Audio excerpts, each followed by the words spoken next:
The notification lit up my phone at 11:47 p.m. on a Tuesday. Forbes magazine had tagged me in their Instagram story. My hands trembled as I opened it, and there it was, my face staring back at me from their official account. Meet Luciana Rodriguez, founder of Sterling Clean Solutions, whose innovative commercial cleaning empire just hit $47 million in annual revenue. From humble beginnings to industry titan, this is American entrepreneurship at its finest. I'd love to know which corner of the globe you're watching from, and if this story speaks to you, make sure to subscribe. Tomorrow's video is one you absolutely can't miss. I stared at the screen, reading it 3 times before it sank in. Forbes. $47 million. Industry titan. The words felt surreal, like they belonged to someone else's life. But there was my company logo, there was my photograph from last month's interview, and there was the number that represented 15 years of 12-hour days, rejected loan applications and nights spent scrubbing office buildings while everyone else slept. My phone buzzed again. A text from my business partner, Marcus. "Lucy, did you see Forbes? We made it. The whole team is going crazy over here." Then another from my assistant, Sarah. "Ma'am, the phone hasn't stopped ringing since the Forbes piece went live." Interview. Requests, partnership offers. I've never seen anything like this. But the message that made my chest tighten came from a number I hadn't seen in 3 years. Saw the article? We should talk. Mom. 3 words after 3 years of silence. 3 words after they told me I was embarrassing the family name with my little cleaning service. 3 words after my brother Daniel had laughed and said, "Face it, Lucy, you'll always be our maid." I walked to my kitchen window and looked out at the city lights of Charlotte.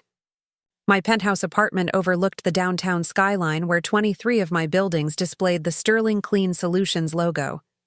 Each one represented a contract I'd fought for, a client I'd impressed, a standard I'd exceeded.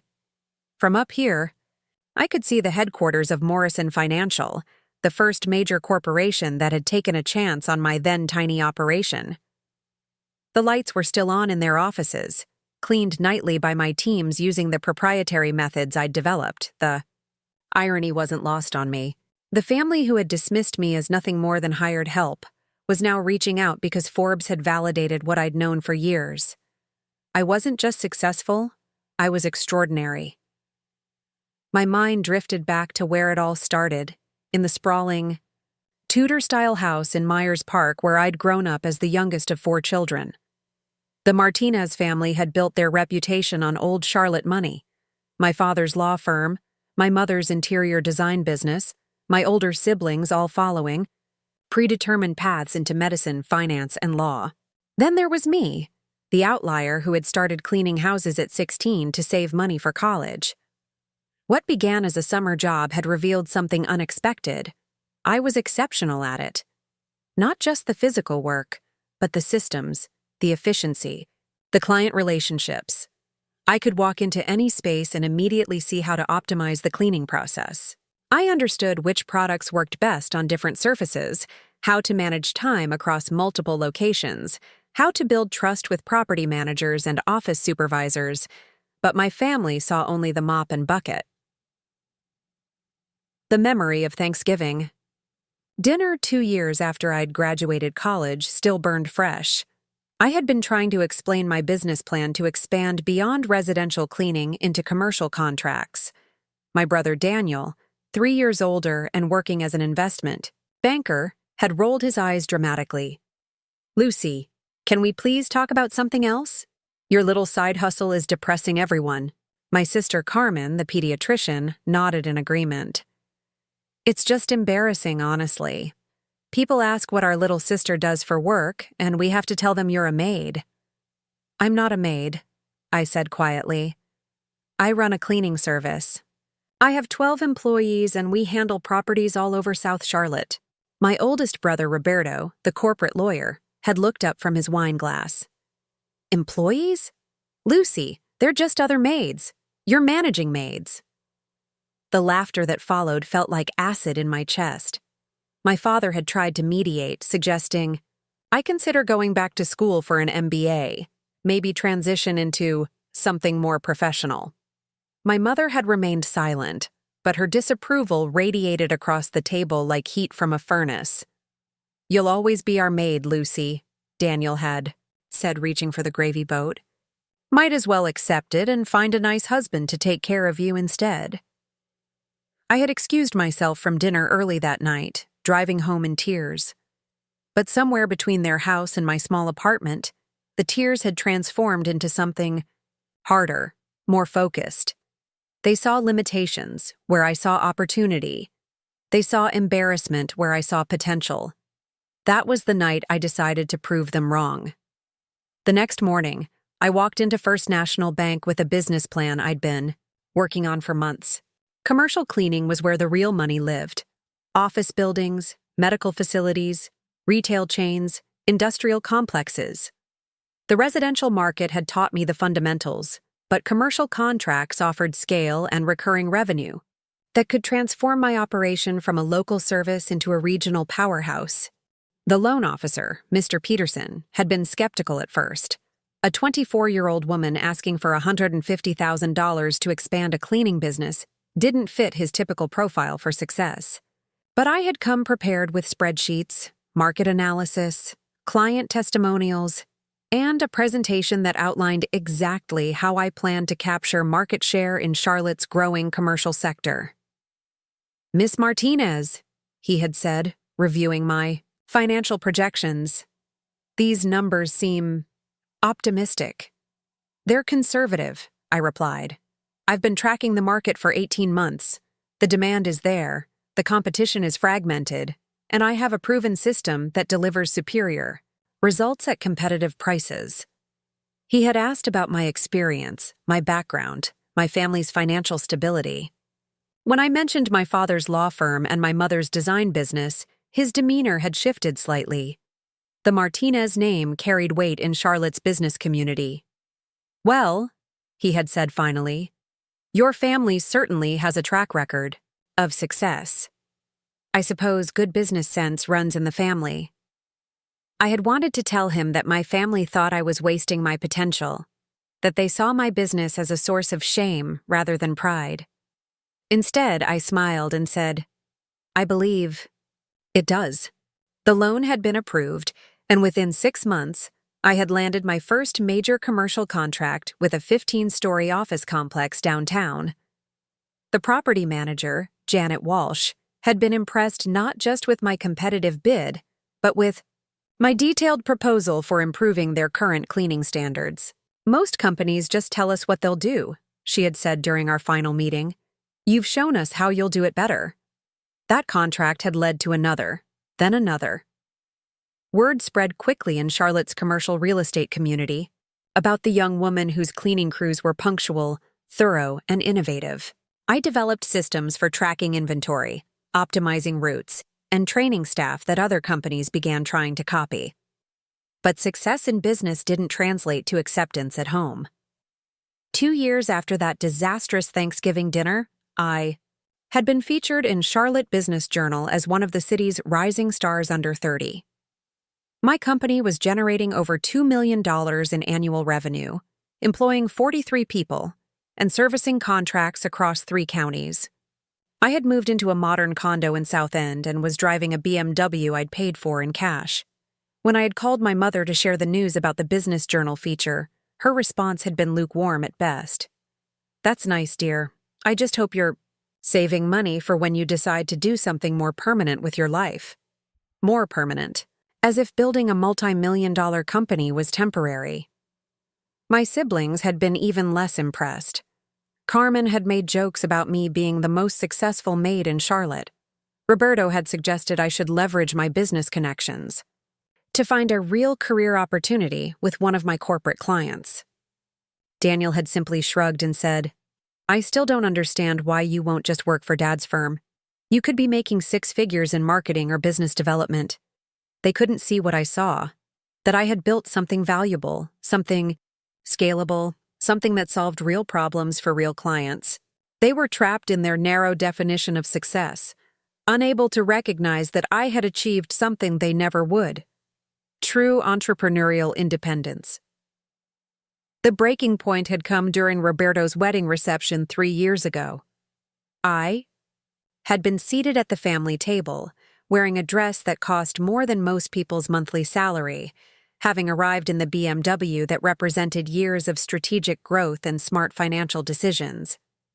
The conversations around me centered on stock options, partnership tracks, and vacation homes in the Outer Banks. When someone asked what I did for work, Carmen had jumped in before I could answer. Lucy runs a cleaning service. She's very dedicated to it. The way she said dedicated made it sound like a character flaw. Later that evening, during the dancing, I overheard my mother talking to her sister, my Aunt Patricia. "I just don't know where we went wrong with Lucy," she had said, her voice carrying just far enough for me to hear. "The other children are all so accomplished, and she's still playing with that little business of hers. It's like she's determined to embarrass us." "Maybe she'll grow out of it," Aunt Patricia had replied. "Find a nice professional man who can convince her to try something more appropriate." I had left the reception early that night, and I hadn't spoken to any of them since. No phone calls, no holiday visits, no family gatherings. They had made their position clear.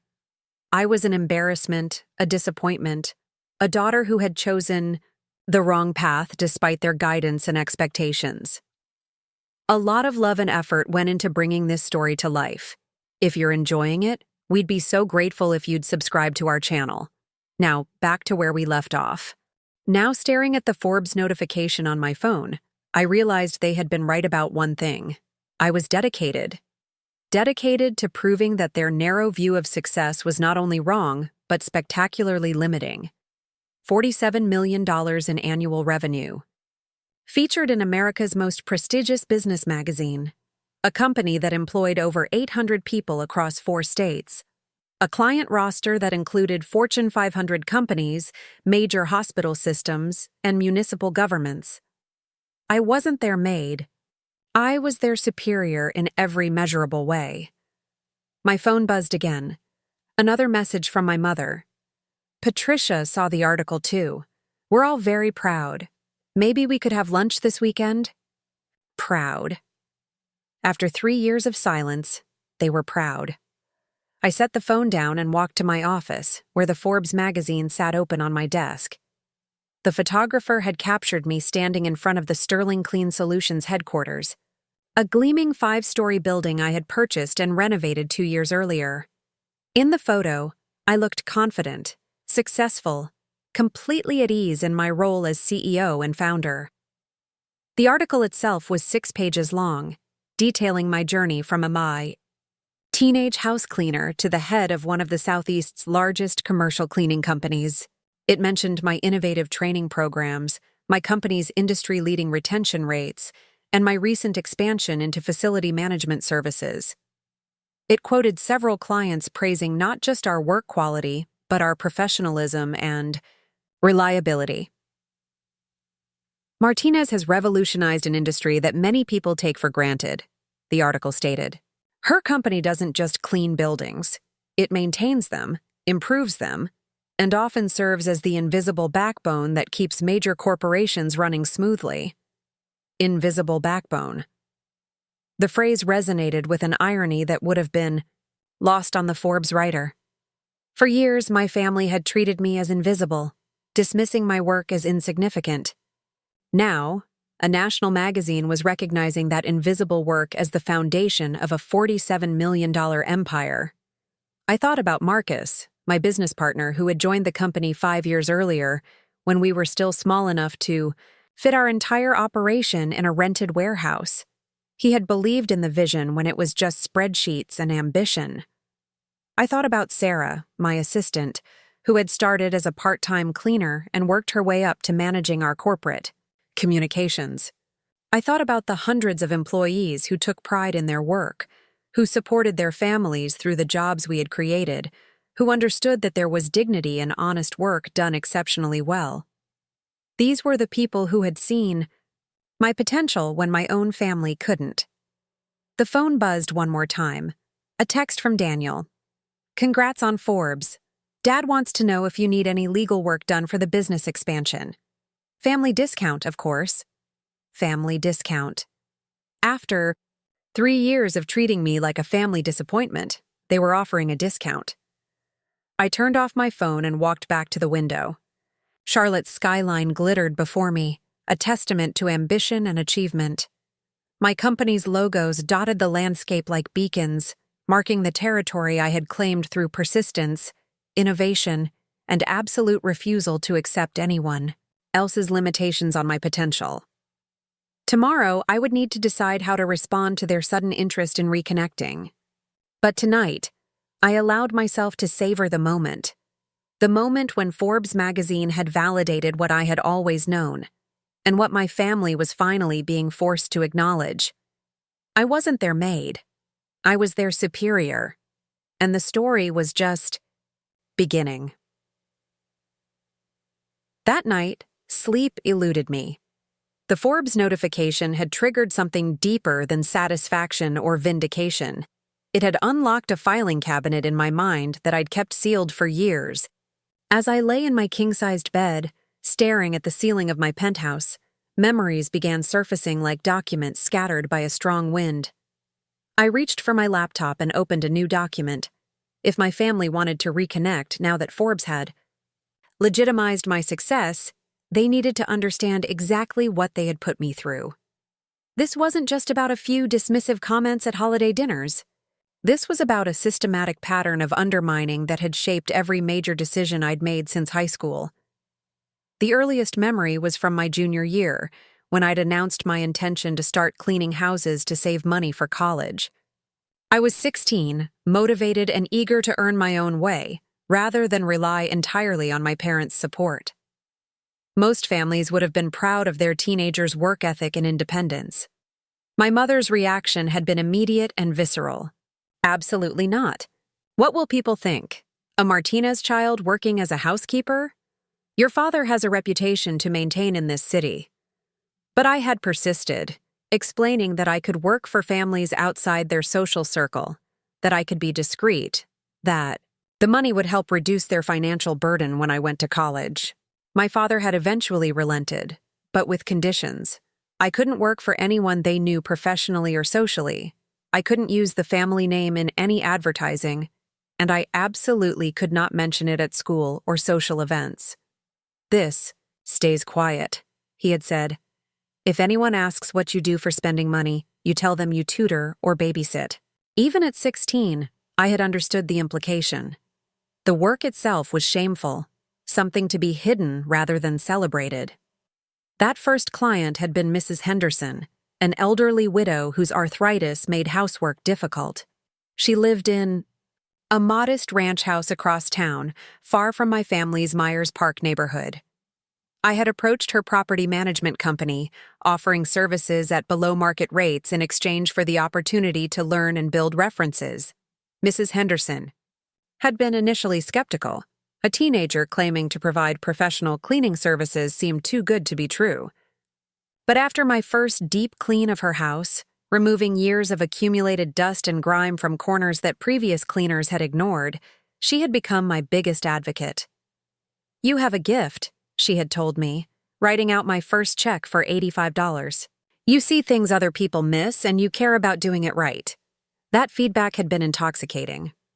For the first time in my life, I had discovered something I was genuinely exceptional at, something that came naturally while challenging me to constantly improve.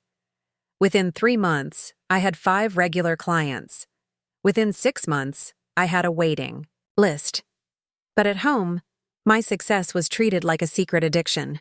When I tried to share stories about Mrs. Henderson's gratitude or Mrs. Chen's recommendation to her neighbor, my family's responses ranged from polite disinterest to outright irritation. Carmen, then a sophomore at Duke studying pre-med, had been particularly brutal. "Can you please stop talking about cleaning toilets at dinner? Some of us are trying to eat." The dismissiveness had continued through my senior year, even as my client base expanded to 12 regular houses, and I was earning more money than most adults in part-time jobs. When college applications came due, my guidance counselor had suggested I write about my entrepreneurial experience for my essays. Absolutely not, my mother had said when I mentioned it. You'll write about your volunteer work with the hospital auxiliary or your participation in the mock trial, not about cleaning houses. I had compromised, writing generic essays about leadership and community service that got me accepted to UNC Charlotte with partial academic scholarships. But I always wondered what might have happened if I'd been allowed to write authentically, about the business skills I was already developing, the client relationships I was managing, the systems thinking that was becoming second nature. College had provided a brief respite from family judgment. Living in dorms and focused on my business, administration coursework, I had been able to continue my cleaning work without constant commentary. I had even expanded slightly, taking on off-campus apartments and small offices near the university. My professors had been intrigued by my real-world business experience. Dr. Margaret Webb, who taught my entrepreneurship class, had used my cleaning service as a case study for the entire semester, analyzing everything from pricing strategies to customer acquisition costs. Most students graduate with theoretical knowledge, she had told me during office hours. You're developing practical expertise that will serve you for decades. Don't let anyone convince you this isn't valuable. But when I came home for the holidays, the old patterns reasserted themselves immediately. During Christmas break of my sophomore year, I had been excited to share that I'd hired 2 part-time employees and was managing cleaning contracts for 3 small businesses near campus. Roberto had looked up from his law school textbooks with barely concealed disdain. So you're employing other maids now?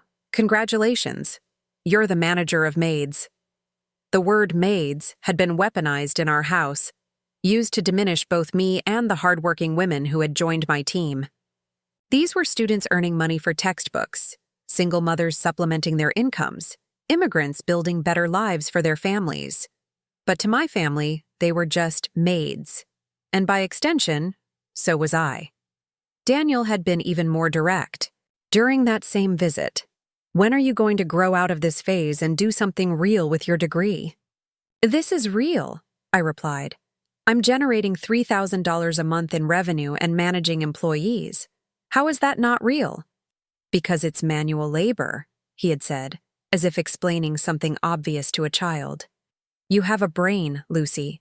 Use it for something that matters. The conversation had escalated into our first major fight, with me pointing out that every business required someone to do the actual work, and him insisting that I was wasting my potential on something anyone could do. If anyone could do it, I had shot back, why am I the only one in Charlotte with a waiting list and a 100% client retention rate? But logic hadn't mattered. In their worldview, certain types of work carried inherent dignity, while others didn't.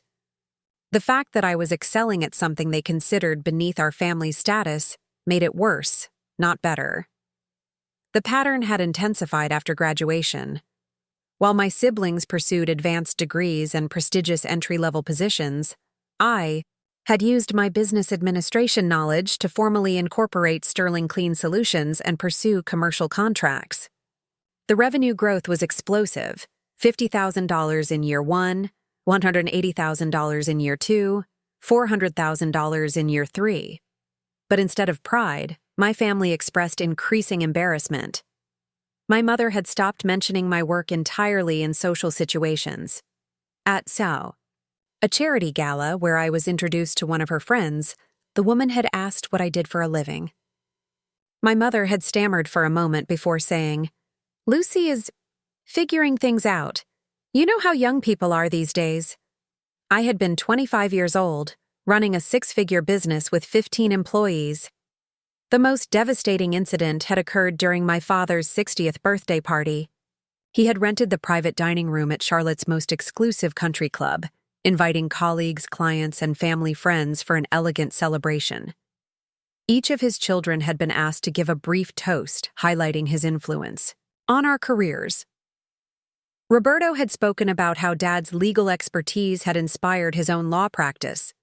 Carmen had credited his analytical thinking with helping her through medical school. Daniel had praised his business acumen and networking skills. When my turn came, I had prepared remarks about how his work ethic and integrity had influenced my approach to building Sterling Clean solutions. I had planned to mention how his reputation for reliability had inspired my company's commitment to exceeding client expectations. But as I stood to speak, my mother had quickly intervened. "Oh, Lucy, we don't need to hear about that. Why don't you talk about what a wonderful father he's been instead?" The dismissal had been swift and public, delivered in front of 50 people who represented Charlotte's business elite. Several of them, I later learned, were actually potential clients who might have been interested in our commercial services. Instead, they witnessed my own mother treating my professional achievements as too embarrassing to acknowledge at a family celebration. I had sat down without speaking, my prepared notes crumpled in my hand. The message was clear. My success was something to be hidden, not celebrated. That night, I had made a decision that would define the next phase of my business growth. If my family was embarrassed by my association with their name, I would build something so successful that they would be embarrassed by their lack of association with mine. I started documenting everything, not just for my own records, but because I sensed that someday I might need evidence of how systematically they had undermined my confidence and dismissed my achievements. I saved text message threads where Daniel mocked my little business. I kept email chains where Carmen suggested I should consider more professional opportunities. I recorded phone conversations where my mother expressed concern about my image. Problem. The documentation revealed patterns I hadn't fully recognized while living through them. Every major milestone in my business growth had been met with increasing family hostility. When I landed my first $100,000 annual contract, Roberto had suggested I was getting too big for my britches. When I hired my 20th employee, Carmen had worried aloud that I was in over my head with all those people depending on you. Most telling were the social events they had stopped inviting me to. Family friends' weddings, holiday parties, networking, events that could have benefited my business. The invitations had gradually dried up as Sterling Clean solutions became impossible to ignore or dismiss. The final straw had been Roberto's wedding rehearsal dinner. I had been seated at a table with distant cousins and family friends I barely knew, while my siblings shared the main table with their spouses and close friends. When I had asked my mother about the seating arrangement, she had said, "We thought you'd be more comfortable over there, less pressure to discuss work and career things." Translation: "We've quarantined you so you can't contaminate important conversations with talk of your embarrassing business." But the most damaging pattern wasn't the public dismissals or social exclusions. It was the systematic undermining of my confidence during private family moments. The subtle suggestions that I was wasting my education, that I was choosing the easy path instead of challenging myself, that I was settling for less than my potential. "You're so smart, Lucy," my father had said during one particularly painful conversation. "You could be doing anything: medicine, law, consulting, finance. Why are you limiting yourself to something so basic?" They had framed their criticism as concern for my welfare, but the underlying message was always the same. What I had chosen to do with my life was insufficient, inappropriate, and ultimately disappointing. The irony was that Sterling Clean solutions had required every skill they claimed to value: strategic thinking to identify market opportunities, financial analysis to optimize pricing and manage cash flow, leadership development to build and motivate teams, systems designed to create scalable, operational processes, client relationship management that rivaled any consulting firm's approach. But because the end result was clean buildings rather than legal briefs or medical diagnoses, none of that expertise counted in their assessment. Now, staring at my laptop screen filled with 3 years' worth of documented dismissals, I realized that my family's pattern of behavior had been more than just disappointing. It had been destructive. They had taken a young woman with entrepreneurial drive and natural business instincts and tried to convince her that her greatest strengths were actually weaknesses. If I had listened to them, if I had abandoned Sterling Clean Solutions to pursue their version of respectability, I would have missed the opportunity to build something extraordinary. I would have spent my career as a junior employee in someone else's vision, instead of creating an empire of my own. The Forbes article represented vindication on a scale they couldn't ignore or dismiss. $47 million in annual revenue wasn't a little business or a phase or something to grow out of. It was proof that I had been right all along, that their narrow definition of success had blinded them to possibilities they couldn't imagine.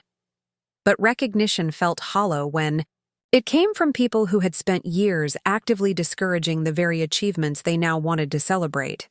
Their sudden pride felt transactional, dependent on external validation rather than genuine appreciation for my journey. I closed the laptop and walked to my floor-to-ceiling windows. The city spread out below me, thousands of buildings that represented potential clients, potential partnerships, potential expansion opportunities. I had built Sterling Clean Solutions not just despite my family's disapproval, but in deliberate defiance of their limitations. They had tried to make me smaller, and I had chosen to become larger than they could comprehend. The pattern was complete now, documented and understood.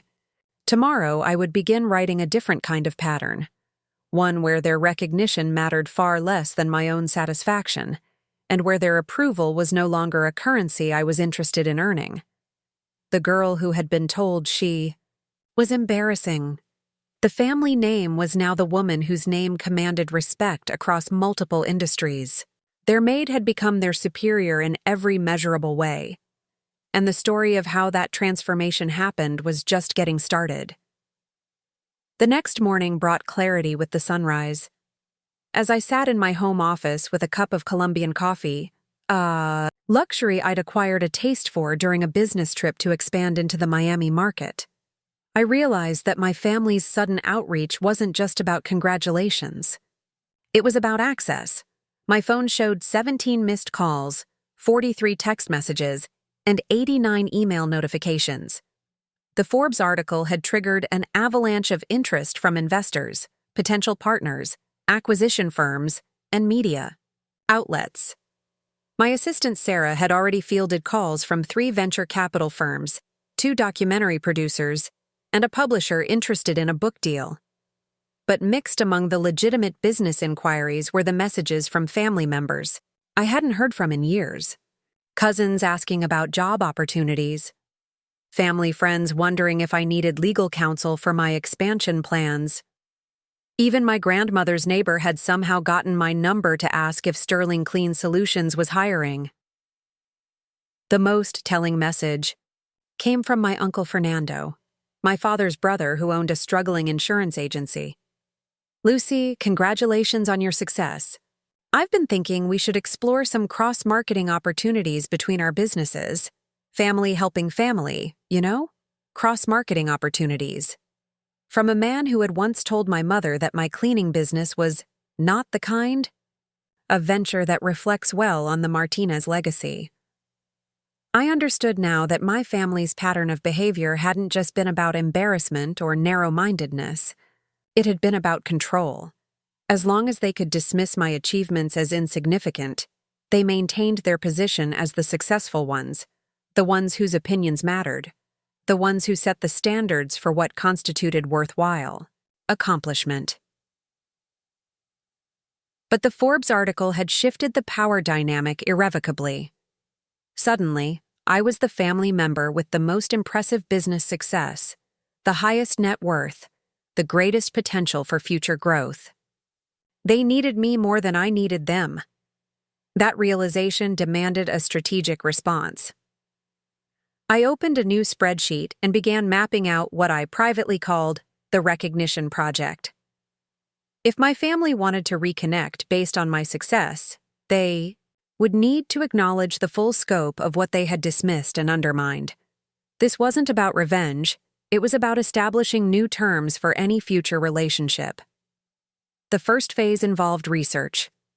Over the past 3 years of silence, I had continued monitoring their professional activities through public records, social media, and Charlotte's business community. What I discovered was a family whose individual careers had stagnated while mine had exploded. Roberto's law practice was struggling. Public records showed 3 malpractice lawsuits filed against him in the past 18 months, and his client roster had shrunk significantly since a larger firm had opened a competing practice specializing in his area of corporate law. His social media presence had become increasingly desperate, posting inspirational quotes about perseverance and sharing articles about bouncing back from setbacks. Carmen's medical practice was doing better, but she was trapped in a corporate healthcare system that limited her income potential and autonomy. Her social media showed frequent complaints about insurance companies, administrative burdens, and the stress of working for someone else's vision rather than building her own. Daniel's investment banking career had plateaued. He was still in the same associate-level position he'd held 3 years ago, watching younger colleagues get promoted while he struggled to generate the client relationships that drove advancement in his field. His recent posts suggested he was considering switching firms or even leaving finance entirely. My parents' businesses were facing their own challenges. Dad's law firm was hemorrhaging clients to more modern practices that offered better technology and more competitive pricing. Mom's interior design business had been devastated by the rise of online design services and DIY trends that made her traditional approach seem outdated and overpriced. Meanwhile, Sterling Clean Solutions had achieved everything they had insisted was impossible for a little cleaning business. We had expanded into 4 states, diversified into facility management and specialized services, and built a reputation that opened doors across multiple industries. My company employed more people than all of their businesses combined. The contrast was stark and undeniable. While they had been dismissing my potential, I had been realizing it on a scale that dwarfed their own achievements. The second phase involved documenting their current situations in detail. I subscribed to industry publications that covered their respective fields, monitored their professional social media accounts, and even hired a discreet research firm to compile public information about their business performance. This wasn't about gathering ammunition for attacks. It was about understanding leverage. If they wanted to rebuild our relationship based on my success, I needed to know exactly what they brought to the table and what they hoped to gain from reconnection. The research revealed that their interest wasn't just personal. Several family members were facing financial pressures that my success could potentially alleviate.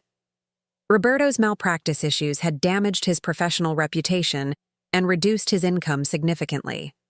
Carmen was considering leaving corporate medicine to start her own practice, but lacked the capital and business expertise to make the transition successfully. Daniel's stagnant career had left him unable to afford the lifestyle he'd expected to achieve by age 35. My parents' situation was perhaps the most ironic. Dad's law firm needed exactly the kind of corporate restructuring and business development expertise I had developed through scaling Sterling Clean Solutions.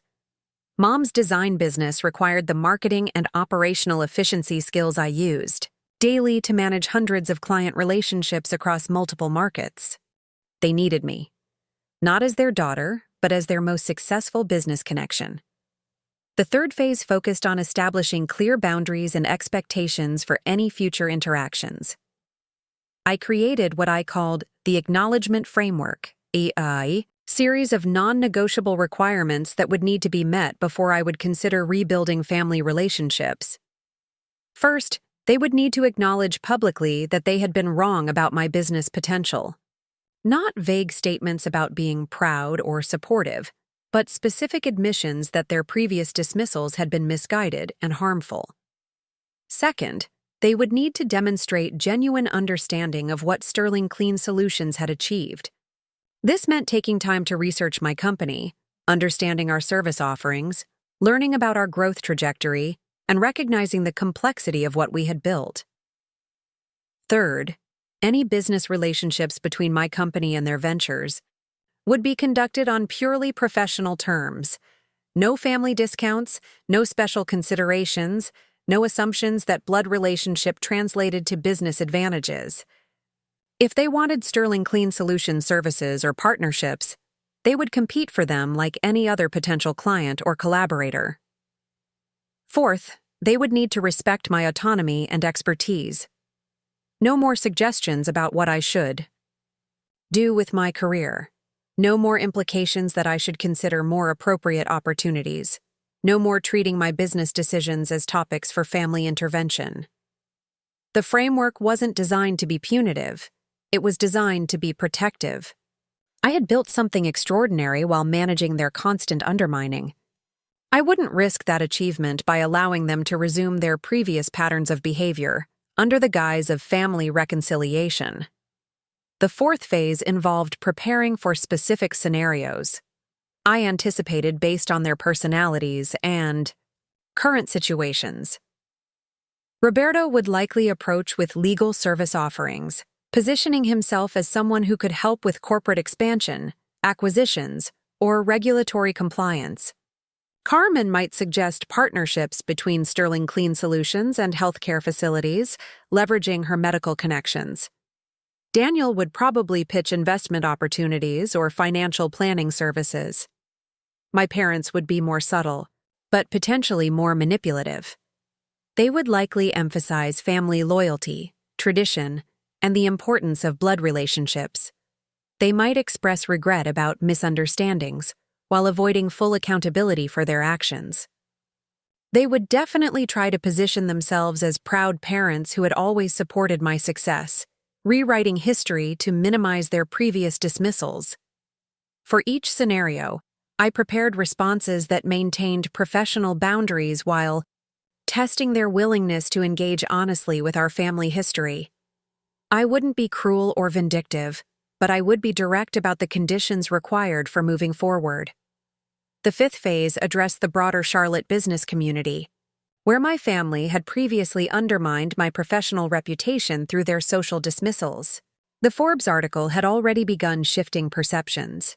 I was receiving invitations to speak at business conferences, join nonprofit boards, and participate in economic development initiatives.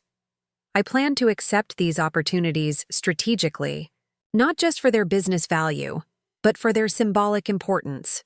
Every high-profile appearance would reinforce that I was Charlotte's most successful entrepreneur under 40, someone whose expertise was sought after by the city's power structure. This wasn't about showboating. It was about establishing my position in the community independent of my family's social connections.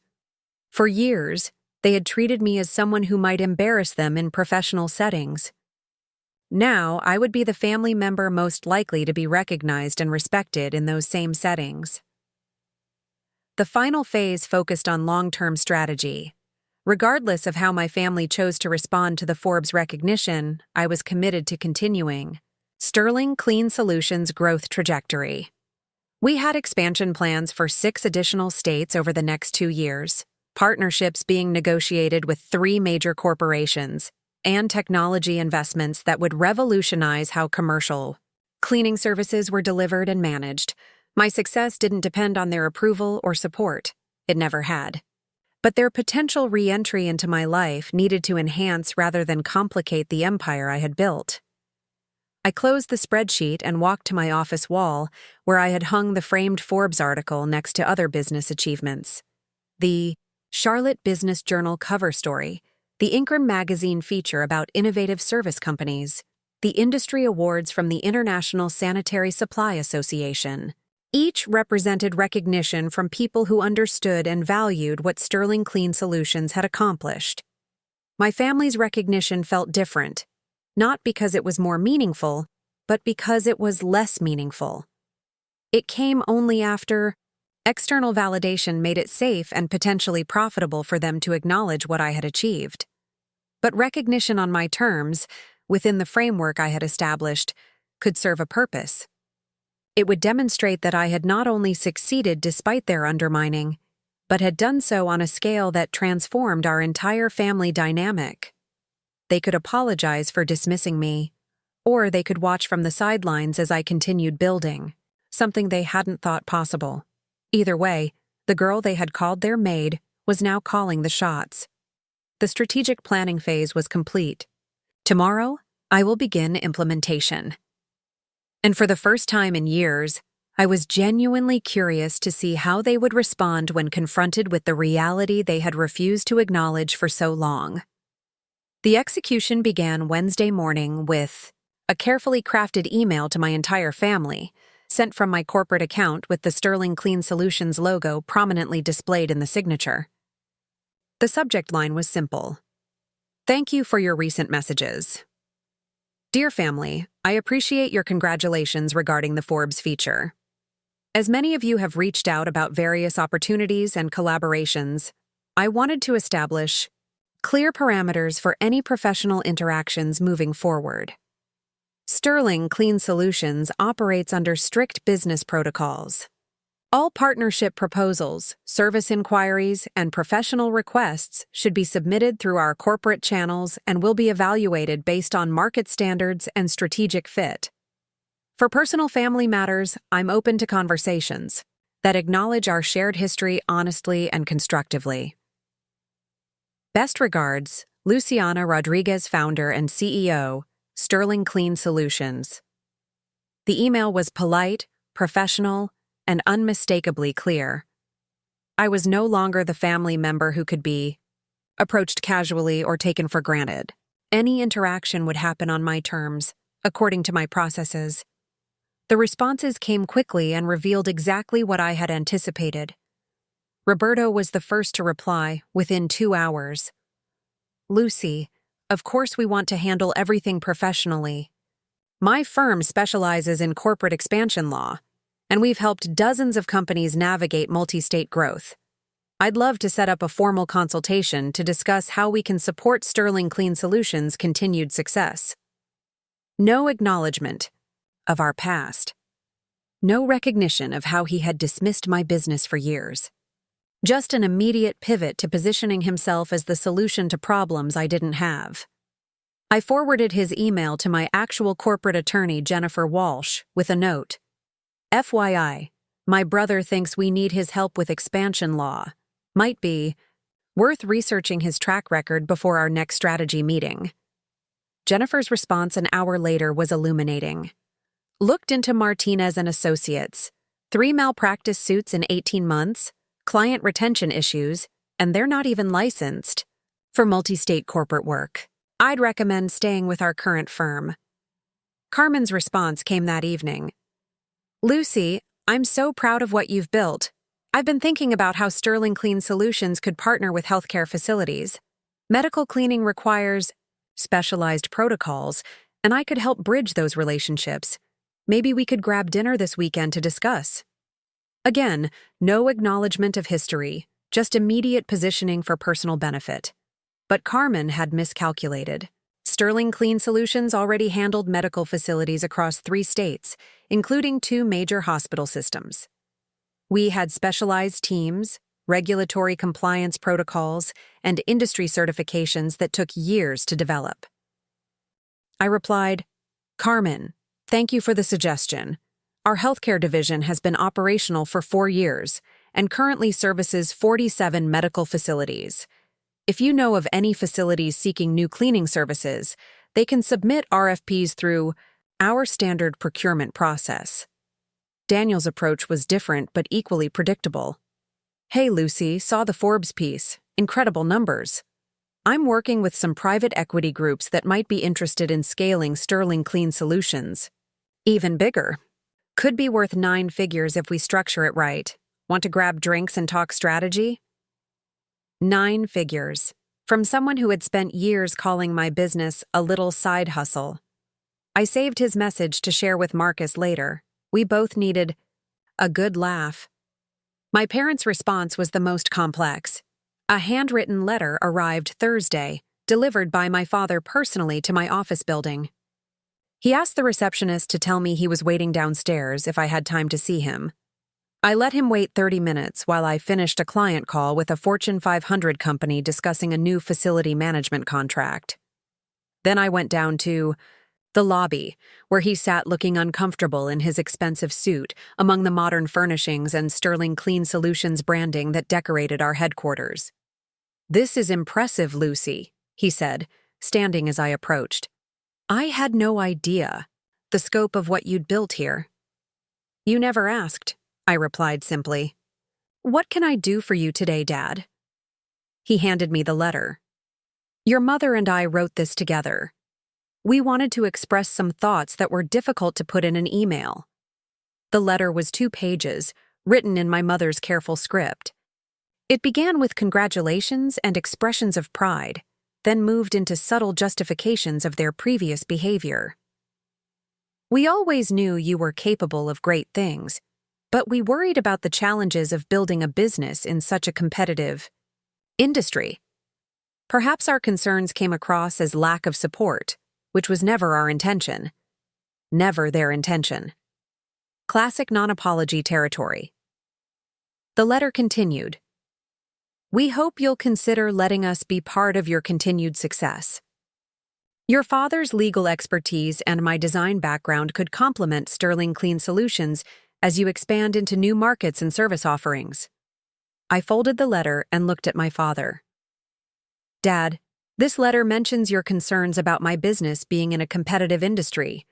Do you remember what you actually said about competition?" He shifted uncomfortably. "I don't recall the exact words. You said that anyone could clean buildings, so how could I possibly build anything sustainable? You said I was competing in a race to the bottom with other unskilled service providers. Lucy, if I said something like that, it was out of concern for your future. You said it at Roberto's rehearsal dinner, in front of 12 people, including 2 commercial real estate developers who are now my clients. They approached me last year specifically because they remembered meeting the young woman whose own father didn't understand her business model." The color drained from his face. He hadn't realized that his public dismissals had reached potential clients who later became advocates for my company. "I want to rebuild our relationship," he said, quietly. "But I need to understand what that looks like from your perspective." This was the opening I had been waiting for. "It looks like accountability, Dad. Not concern or worry or good intentions. Acknowledgement that you were wrong about my potential, and that your lack of support made my journey harder than it needed to be. And professionally? Professionally, you're welcome to submit a proposal like any other legal firm, but you should know that our current attorney has already reviewed your recent track record." He winced. "Jennifer Walsh, right? She's excellent. Probably better suited for your needs than we are." It was the first honest thing he had said in years. That afternoon brought a different kind of response. My Aunt Patricia, my mother's sister, who had attended Roberto's wedding where I'd overheard those dismissive comments, posted a lengthy Facebook message celebrating my Forbes feature. So proud of my brilliant niece Luciana Rodriguez and her incredible success with Sterling Clean Solutions. I always knew she would achieve amazing things. Watching her build this empire has been truly inspiring. Family first. Proud aunt. They're women in business. When Charlotte success. I screenshot the post and sent it to Marcus with a message. "Remember that family dinner where you asked me why I didn't attend family events anymore? This is Aunt Patricia rewriting history in real time." Marcus replied immediately, "The same aunt who told your mom you needed to find direction and stop playing with that cleaning thing?" "The very same. She's tagged half of Charlotte in this post." But the most revealing response came from an unexpected source. My cousin Elena, Carmen's younger sister who worked in marketing for a Charlotte-based tech startup. She called me directly, Thursday evening. "Lucy, I need to apologize," she said without preamble. "I've been watching everyone's reactions to your Forbes article, and it's making me sick." "What do you mean?" "The way everyone's suddenly acting like they always supported you. I was there for those family dinners. I heard what they said about your business. Carmen used to complain that you were embarrassing the family name with your cleaning service, and now she's posting about how proud she's always been? Elena was 28, smart, and had always been the family member most likely to call out hypocrisy. I wanted you to know that some of us remember the truth. Thank you for that. It means more than you know. Also, she continued, I think what you built is incredible. My startup has been looking for cleaning services for our new office space. Would Sterling Clean Solutions be interested in a legitimate proposal? Send it through our regular channels. If it's a good fit, we'll make it work.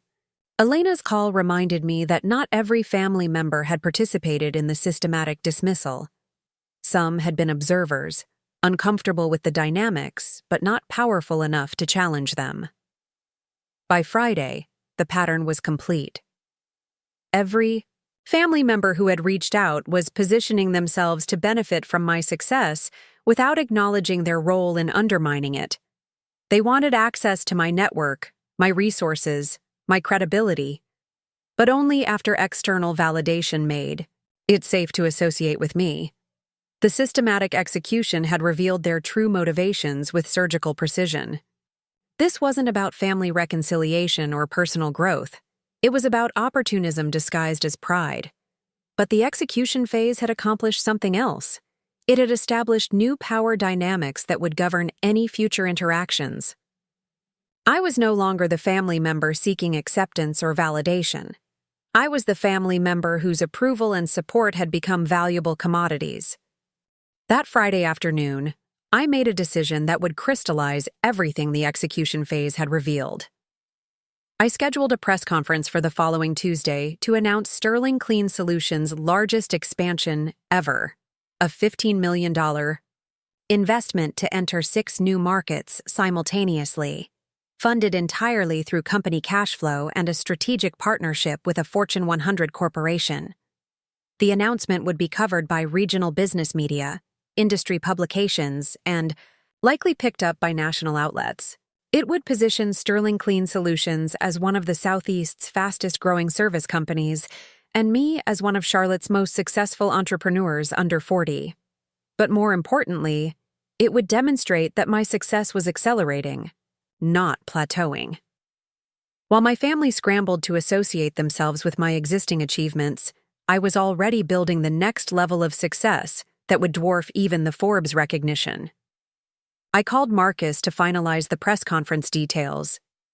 Are you sure about the timing? He asked. This feels like more than just business expansion. It is more than business expansion. It's a declaration that we're not slowing down for anyone to catch up. Including family? Especially family. They had 15 years to support this vision. Now they can watch it from the audience like everyone else. The systematic execution phase was complete. My family had revealed exactly who they were when success became impossible to ignore. They were opportunists who had mistaken their temporary power for permanent authority. Now they would learn what it felt like to need something from the person they had dismissed as their maid. The next phase would show them what it felt like to be excluded from something bigger than themselves. The press conference on Tuesday morning exceeded every expectation. The main conference room at the Charlotte Chamber of Commerce was packed with local business reporters, industry analysts, and representatives from major corporations. I stood at the podium in a tailored navy suit, looking out at an audience that included several people who had witnessed my family's dismissive comments over the years. Today, Sterling Clean Solutions announces our largest expansion initiative to date, I began. A $15 million investment to establish operations in 6 new markets: Atlanta, Nashville, Jacksonville, Birmingham, Richmond, and Raleigh. This expansion will create over 400 new jobs and position our company as the dominant commercial cleaning provider across the Southeast. The questions from reporters were sharp and informed. They wanted to know about our competitive advantages, our technology investments, our plans for maintaining quality standards across multiple markets. I answered each question with the confidence of someone who had built something extraordinary from nothing. Ms. Rodriguez, asked Janet Morrison from Charlotte Business Journal, this expansion represents a massive scale-up for a company that started as a local residential service. What drives your confidence in Sterling Clean Solutions' ability to execute at this level? We've been preparing for this moment for 15 years, I replied. Every client relationship, every operational improvement, every team member we've hired has been building toward the capability we're announcing today. This isn't wishful thinking. It's the inevitable result of systematic preparation. The answer drew nods from the audience. These were people who understood business fundamentals, who recognized the difference between genuine strategic growth and reckless expansion. But the most satisfying moment came during the networking reception afterward. Dr. Michael Harrison, CEO of Charlotte Regional Medical Center, and someone who had been present at Roberto's wedding, where my mother had dismissed my business as too embarrassing to discuss, approached me with a warm smile. Luciana, congratulations on this incredible announcement. I have to tell you, Charlotte Regional has been using Sterling Clean Solutions for our satellite facilities for 2 years now. Your teams consistently exceed our expectations. Thank you, Dr. Harrison. We take healthcare cleaning very seriously. I know you do. And I have to admit, I remember meeting you several years ago at a family event. Your dedication to building something meaningful was evident even then, though I don't think everyone appreciated it at the time. He didn't name names, but we both knew what he was referencing. People see what they're prepared to see, I replied diplomatically. Indeed. Well, we're prepared to see a lot more opportunities for partnership now that you're expanding regionally. By Thursday, the fallout from the press conference had reached my family with volcanic intensity. The announcement had been covered in every major business publication across the Southeast, featured on local television news, and shared extensively across social media by Charlotte's business community. My mother called first, her voice tight with barely controlled frustration. Lucy, I saw the news coverage about your expansion. This is substantial. Thank you. But I'm confused about something. When you announced $15 million in investment, you mentioned it was funded through cash flow and strategic partnerships. You didn't mention any family support or involvement. I let the silence stretch before responding. That's because there isn't any family support or involvement. But we're your family. Surely there's a place for us in something this significant. Mom, 3 years ago, you told Aunt Patricia that I was embarrassing the family name with my little business. Last week, you sent a letter suggesting I might consider letting you be part of my success. Today, you're confused about why you weren't included in a strategic announcement I've been planning for 18 months. Lucy, that's not fair. You've always, what? Support me? Believed in my potential? Celebrate my achievements?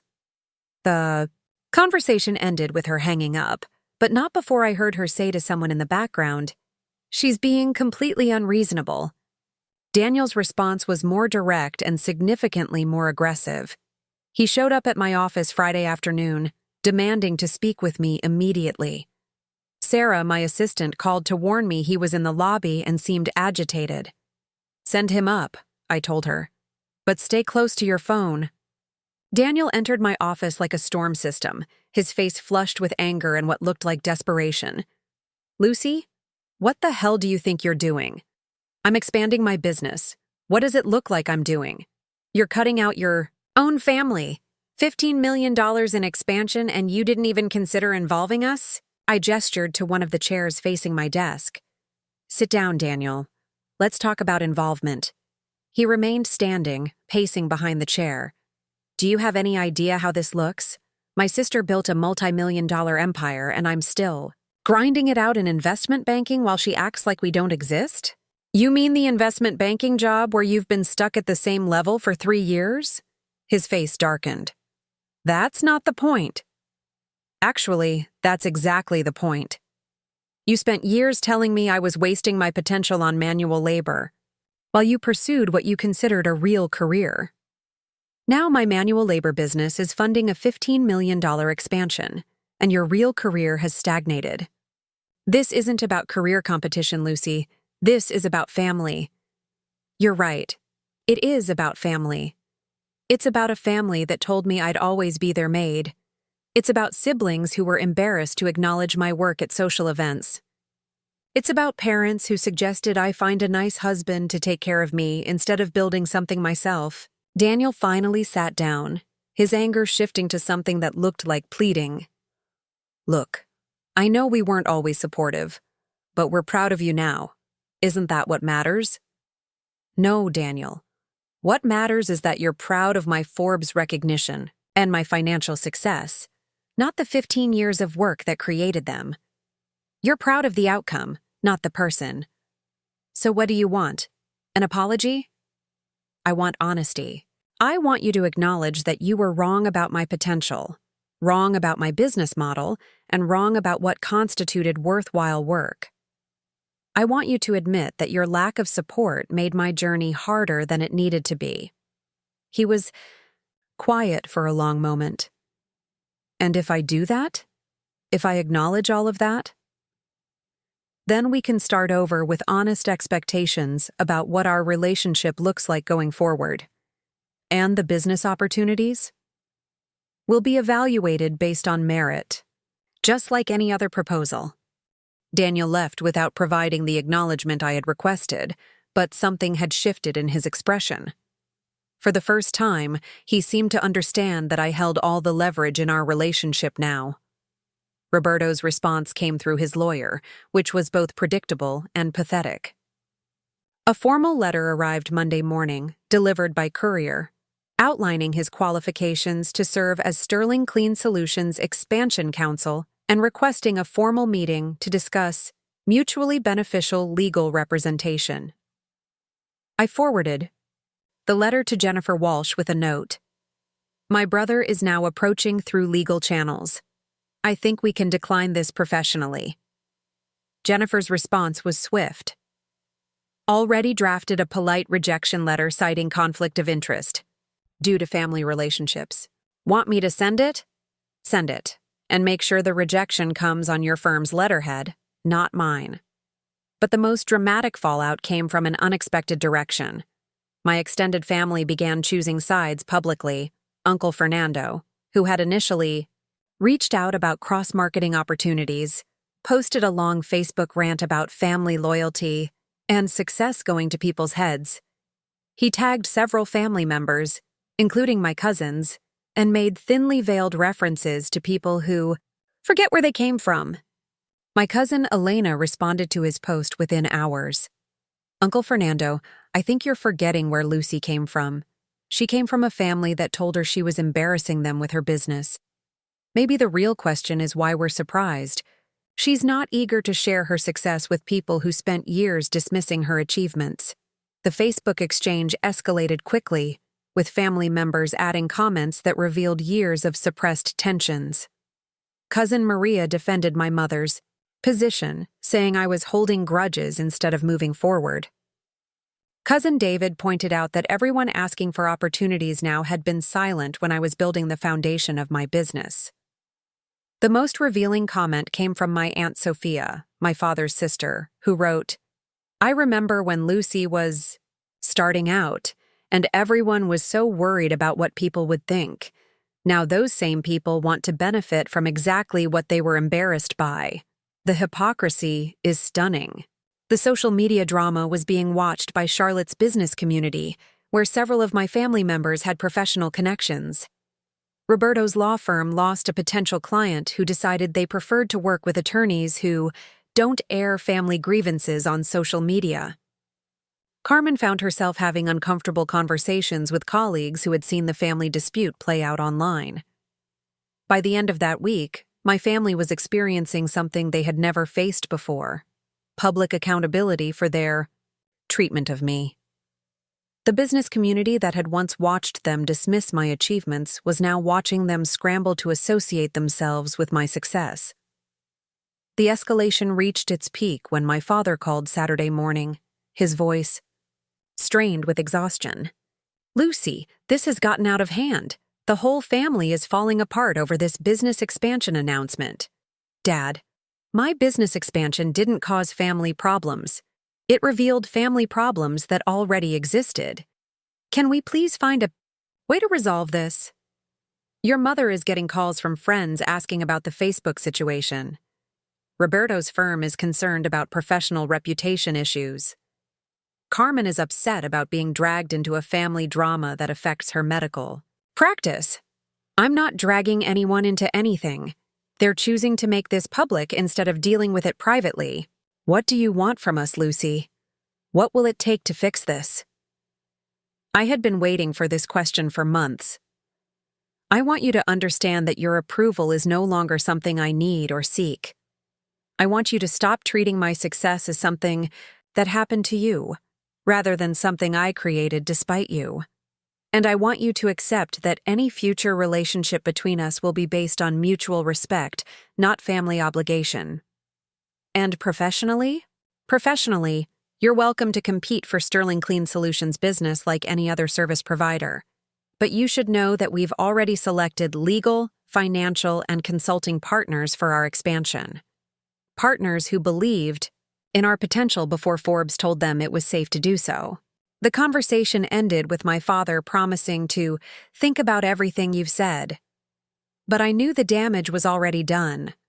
The family that had spent years trying to minimize my achievements was now experiencing the consequences of their short-sightedness. The fallout and escalation phase had accomplished something I hadn't fully anticipated. It had forced my family to confront their treatment of me publicly, in front of the same business community where they had previously dismissed my potential. They were learning what it felt like to be judged by their actions rather than their intentions. And for the first time in my life, I was watching them experience the consequences of underestimating someone they should have supported. The girl they had called their maid was now the woman whose respect they desperately wanted, but could no longer take for granted. The next phase would show them what it meant to earn back something they had thrown away. 3 weeks after the social media explosion, something unexpected happened. I received a single text message from Carmen at 6:47 on a Tuesday morning. Can we talk? Just you and me. No agenda, no business proposals. I think I owe you something. I stared at the message for several minutes before responding. My office. Thursday at 2 p.m., come alone. Carmen arrived precisely on time, carrying a small leather portfolio, but no briefcase, no business materials, and none of the props that had accompanied my other family members' recent visits. She looked tired in a way that went beyond physical exhaustion, the kind of weariness that comes from confronting uncomfortable truths about yourself. Thank you for seeing me, she said, settling into the chair across from my desk. You said you owed me something. What did you mean? Carmen opened her portfolio and pulled out a single sheet of paper, a printout of an email thread from 4 years earlier. I found this while going through old files last week. I'd forgotten about it, but after everything that's happened, I realized I needed to show it to you. She slid the paper across my desk.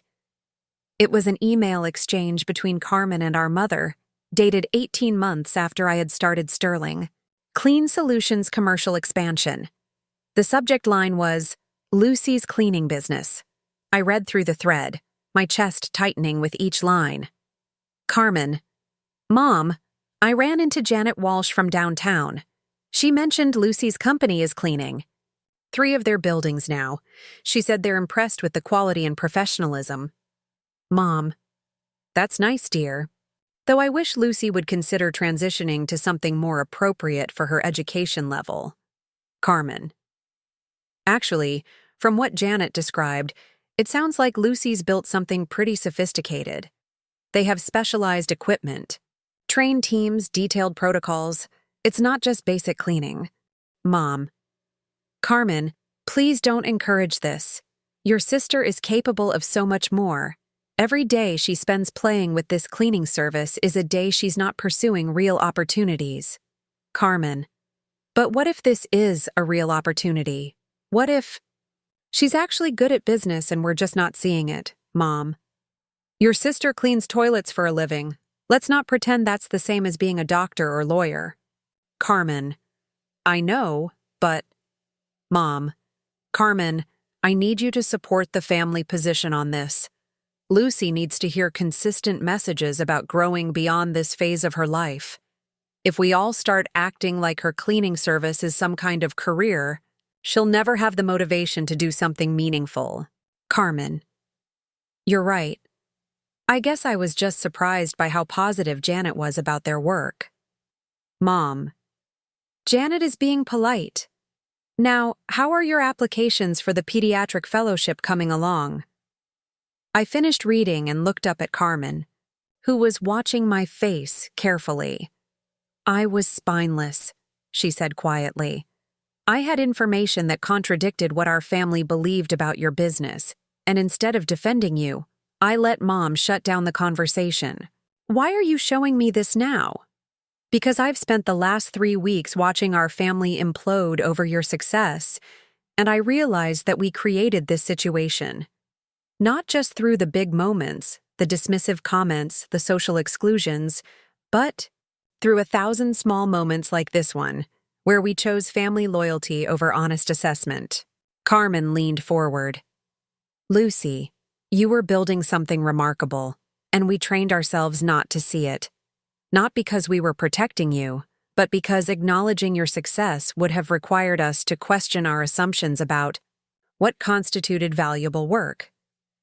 It was the first genuine accountability I had heard from any family member. Not justification, not excuses, not attempts to minimize their impact, just direct acknowledgement of what had actually happened. What changed? I asked. Honestly, watching my colleagues' reactions to your expansion announcement. Dr. Peterson from the hospital board mentioned that Sterling Clean Solutions has been their most reliable vendor partner for 3 years. Dr. Martinez at the clinic said your teams prevented 2 potential infection control issues through their attention to detail. These are people I respect professionally, and they all speak about your company with genuine admiration. She paused, choosing her words carefully. I realized that while I was dismissing your work as beneath our family's standards, you were building something that earned respect from people whose opinions I value. The cognitive dissonance became impossible to ignore. And the business partnership suggestions you made after Forbes? Carmen smiled ruefully. Panic. Pure panic. I saw your success getting national recognition and realized I had missed something huge. My first instinct was to find a way to benefit from what I had failed to recognize. At least you're honest about it. I'm trying to be. The question is whether honesty matters at this point, or if I waited too long to offer it. I considered her question carefully. Carmen's acknowledgement felt different from my other family members' approaches, more genuine, less transactional. But years of dismissive treatment couldn't be erased by a single conversation, regardless of how honest it was. Carmen, I appreciate you showing me this email and acknowledging what happened. But I need you to understand that rebuilding our relationship isn't about forgiveness or moving forward from here. It's about establishing entirely new terms for how we interact. What would those terms look like? Respect for my expertise and autonomy. No more suggestions about what I should do with my career or my company. No assumptions that family relationship translates to business opportunities. And most importantly, understanding that my success doesn't belong to this family. It belongs to me and the people who supported me while I was building it. Carmen nodded slowly. Those terms seem more than fair. They seem necessary. There's something else. If you want to rebuild our personal relationship, it needs to be based on who we are now, not who we were growing up. I'm not the little sister, seeking approval anymore. I'm a CEO running a multi-million-dollar company. You're not the successful older sibling setting family standards anymore. You're a doctor working for someone else's organization while I built my own. That's a significant adjustment in how I think about our family dynamics. It's reality, Carmen. The question is whether you can accept that reality without resentment. She was quiet for a long moment. I think I can. Actually, I think I want to. The old family dynamics were more about maintaining appearances than supporting each other's actual growth.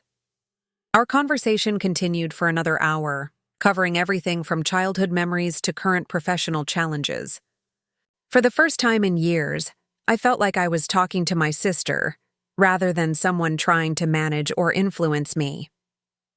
As Carmen prepared to leave, she mentioned something that surprised me. I resigned from the hospital system yesterday. I'm starting my own pediatric practice. That's a big step. What prompted the decision? Watching you build Sterling Clean Solutions, honestly.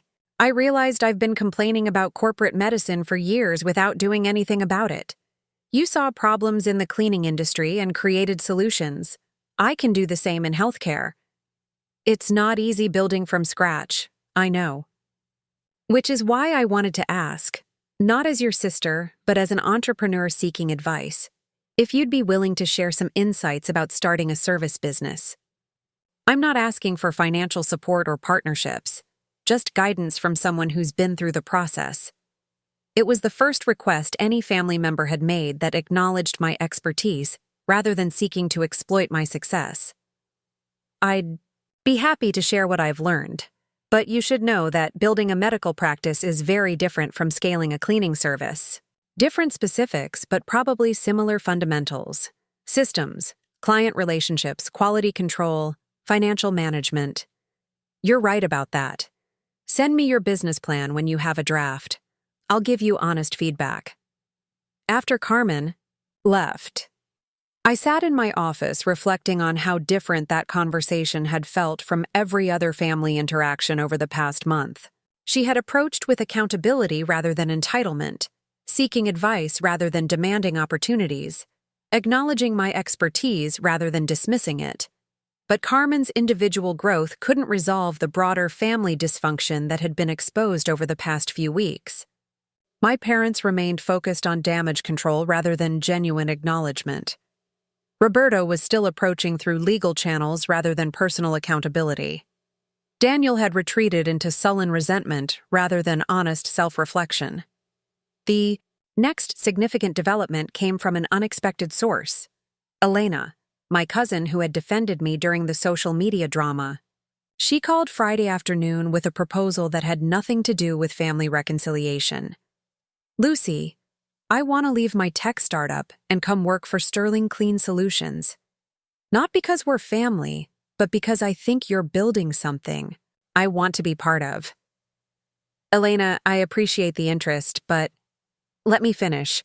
I've been researching your company for the past month. Not just the public information, but industry analysis, client feedback, competitive positioning. Sterling Clean Solutions isn't just successful, it's innovative. Your technology integration, your training programs, your client retention strategies. You've revolutionized an industry that most people considered commoditized. What's your point? My point is that I want to work for a company that's changing its industry, and I want to work for a leader who built something meaningful from nothing. The family connection is irrelevant. I'd want this opportunity regardless of our relationship. What role are you interested in? Marketing and business development. Your expansion into 6 new markets will require sophisticated marketing strategies and partnership development. I have 5 years of experience in both areas, plus an understanding of technology integration that could enhance your current capabilities. Elena's approach was refreshingly professional. She wasn't seeking family favors or leveraging guilt about our shared history. She was making a business case based on mutual benefit.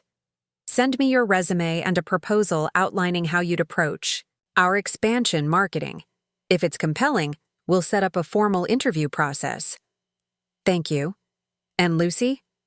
I want you to know that I'm proud of what you've built, not because you're my cousin, but because you're an entrepreneur who refused to accept anyone else's limitations on your potential. That weekend, I hosted a dinner party at my penthouse for the Sterling Clean Solutions leadership team.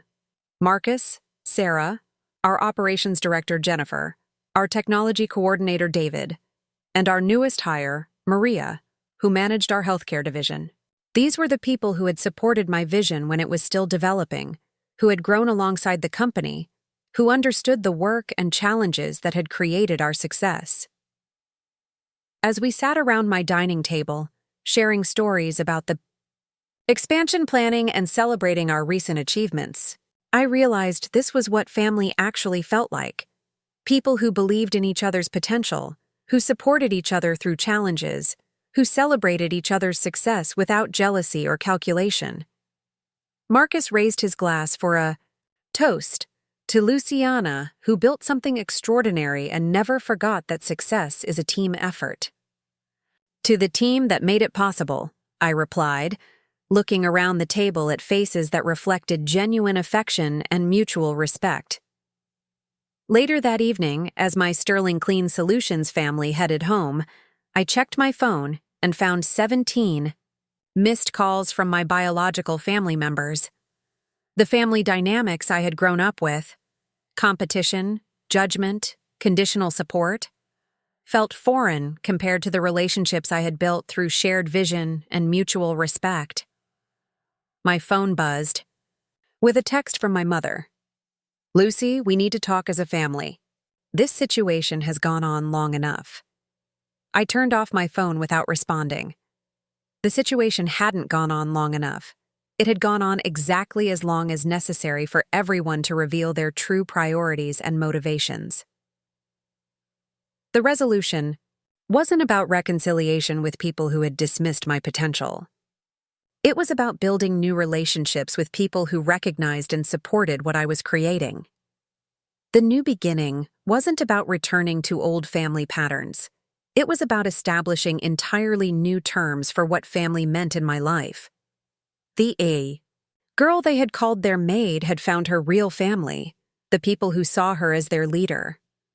6 months after the Forbes article changed everything, I stood in the ballroom of Charlotte's Omni Hotel, accepting the Ernst & Young Entrepreneur of the Year award for the Southeast region. The crystal trophy felt substantial in my hands, not just because of its weight, but because of what it represented. This wasn't media recognition or industry acknowledgement. These were my peers, other entrepreneurs who had built companies from nothing, recognizing Sterling Clean Solutions as the most impressive business achievement in a region that included dozens of thriving metropolitan areas.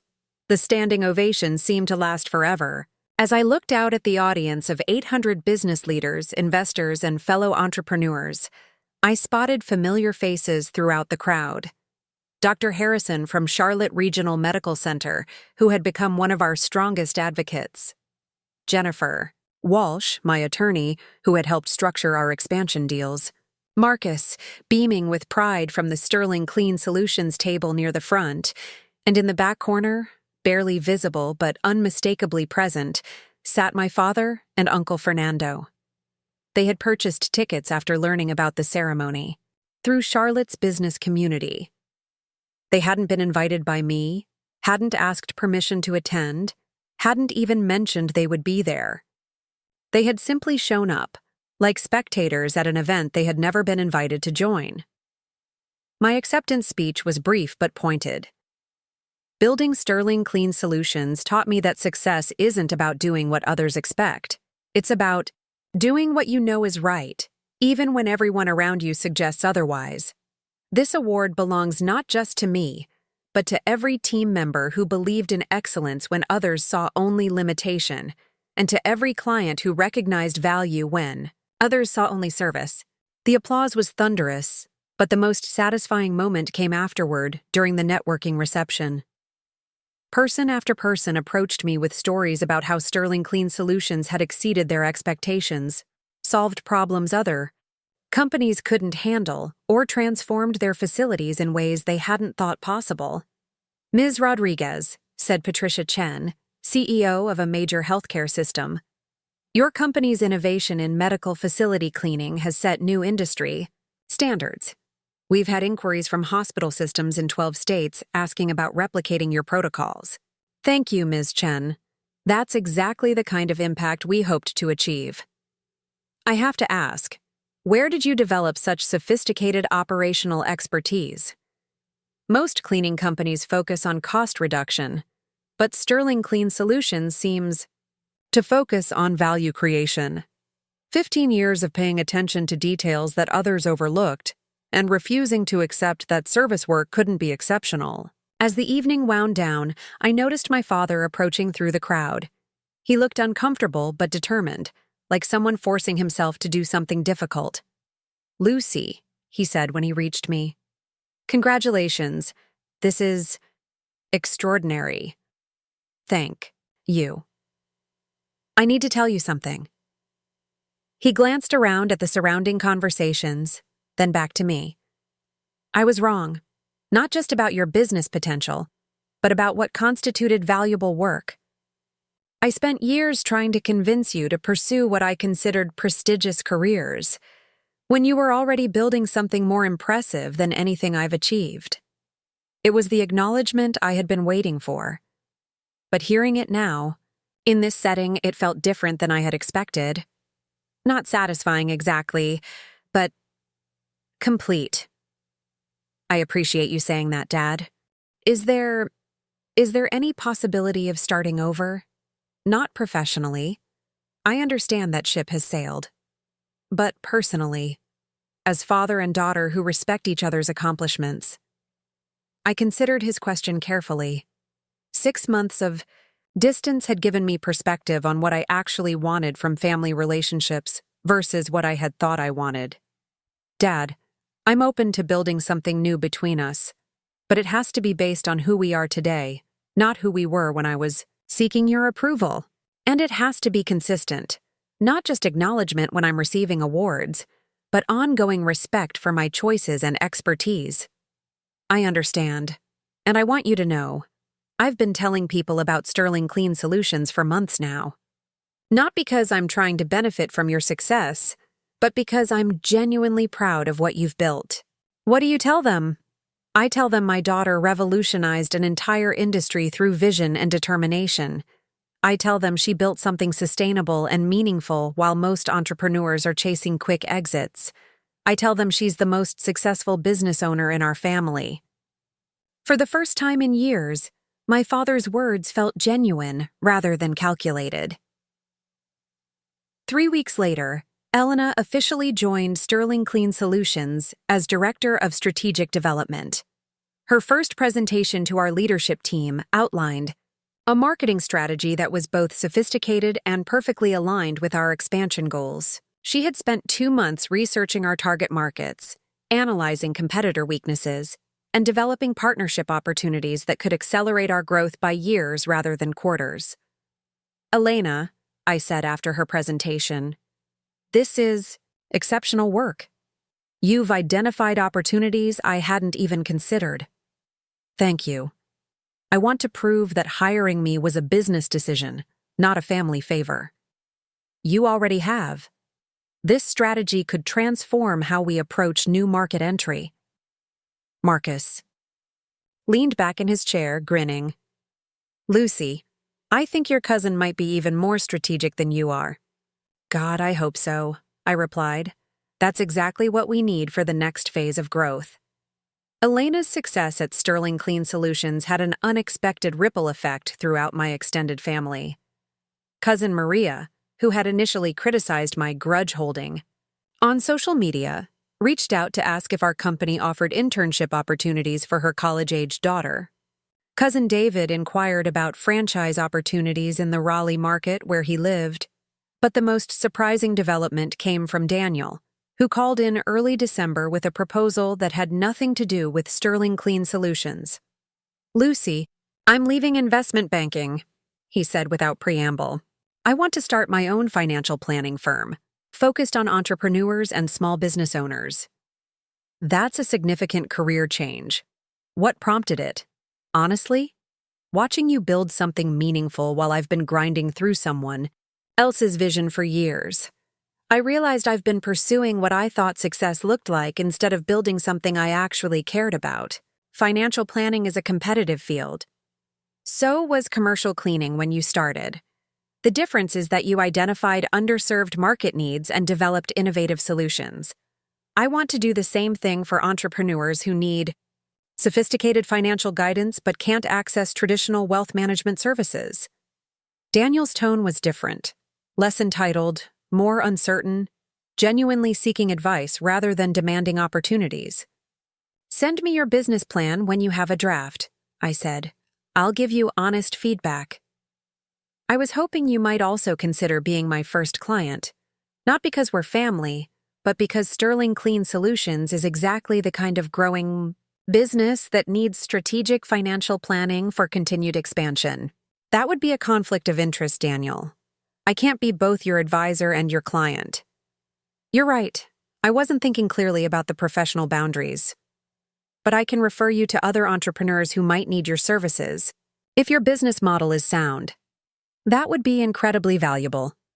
Thank you.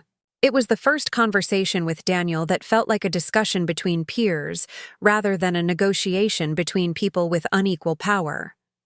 Christmas that year was unlike any other in my family's history. Instead of gathering at my parents' house for the traditional formal dinner, we met at a restaurant downtown. The conversation focused on current projects and future plans rather than revisiting past grievances. Carmen shared updates about her new medical practice, which was thriving after 6 months of independence. Daniel discussed his business planning, progress, and the challenges of transitioning from employee to entrepreneur. Elena described Sterling Clean Solutions' expansion timeline and her excitement about the marketing opportunities in our new markets. My parents listened more than they spoke, asking thoughtful questions about our various ventures rather than offering unsolicited advice or expressing concerns about our choices.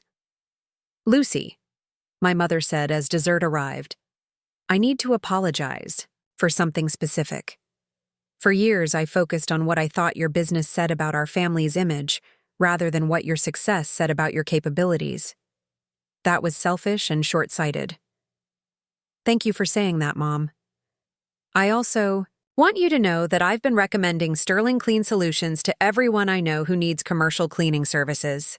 Your teams cleaned the convention center for the hospital auxiliary gala last month, and the feedback was unanimous. Best service they'd ever experienced. I appreciate the referrals. It's not charity, Lucy. It's recognition of excellence." That evening, as I drove home through downtown Charlotte, I passed building after building that displayed Sterling Clean Solutions vehicles or bore our company's discreet logos.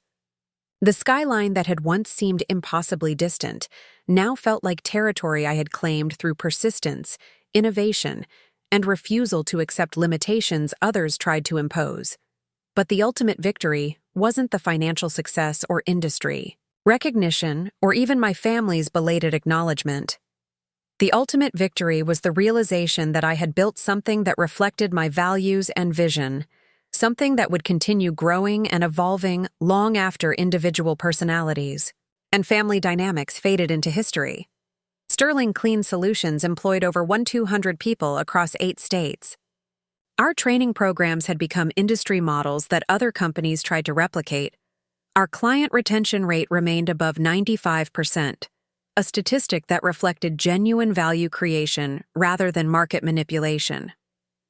Our expansion pipeline included opportunities in 6 additional markets, partnerships with 3 Fortune 500 companies, and technology investments that would revolutionize facility management services. Most importantly, we had created a company culture that valued excellence, innovation, and mutual respect. The kind of environment I had wished for during those early years when my own family couldn't see my potential.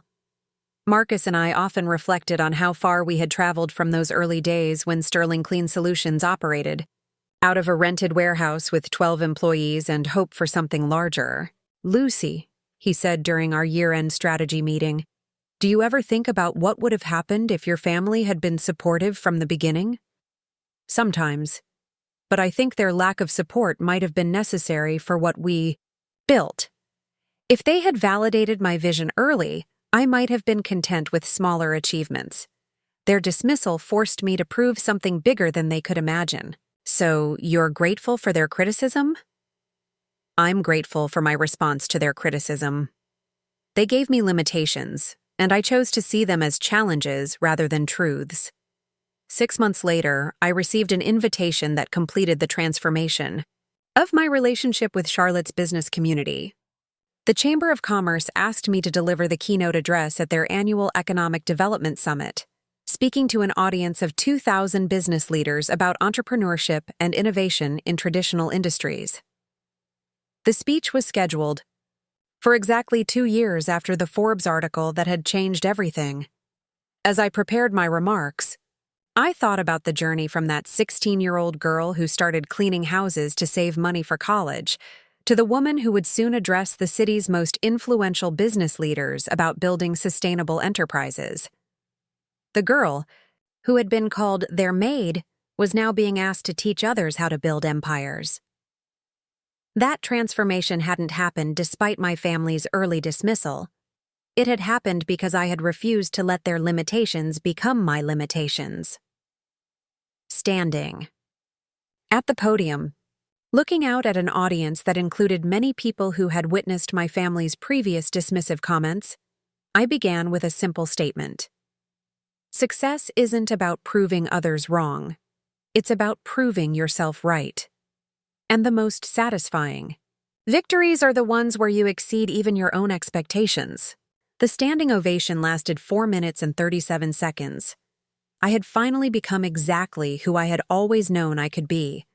Someone who built something meaningful, surrounded by people who recognized and supported excellence, no longer seeking approval from those who had failed to see my potential when it mattered most. The maid had become the master of her own empire, and the story was still just beginning.